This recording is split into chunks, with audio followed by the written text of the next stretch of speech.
বাড়ি থেকে আসার সময় আব্বু কতগুলো ছুরি শুটকি কিনে দিয়েছিল, কারণ আমি ছুরি শুটকি খেতে খুবই পছন্দ করি। আজকে এগুলোর মধ্যে একটা রান্না করলাম খুব ভয়ে ভয়ে, কারণ আম্মুকে ছাড়া আমি কখনোই একা একা রান্না করি নাই। এমনি সহজ যেগুলো আছে, মসুর ডাল রান্না, তারপরে যে কোনো ভর্তা আইটেম করতাম। আসসালামু আলাইকুম, welcome to my another video.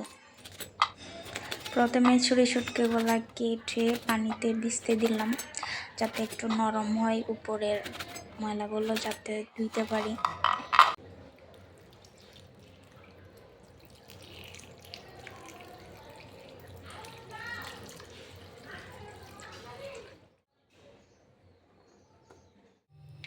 এখন একটা কড়াইতে তেল দিয়ে আলুগুলা ভাজতেছি, তারপর রসুন পেঁয়াজ দিলাম, একটু নাড়লাম, তারপর হলুদ গুঁড়া মরিচের গুঁড়া, জানি না কেমন হচ্ছে, নিজে আন্দাজে দিচ্ছি। তারপর পানি দিয়ে কষাইতে দিলাম, লবণও দিয়ে দিলাম একসাথে।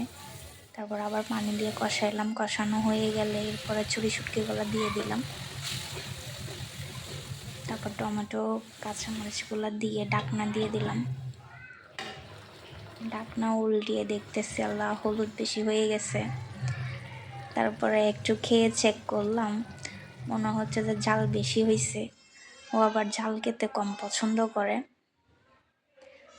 যাক, ফাইনালি ও যখন অফিস থেকে আসলো খাইতে দিলাম, বললো যে অনেক মজা হয়েছে, মানে নিজের কষ্টটা সার্থক হলো মনে হলো। আল্লাহ হাফেজ, আবার দেখা হবে অন্য কোনো ভিডিওতে।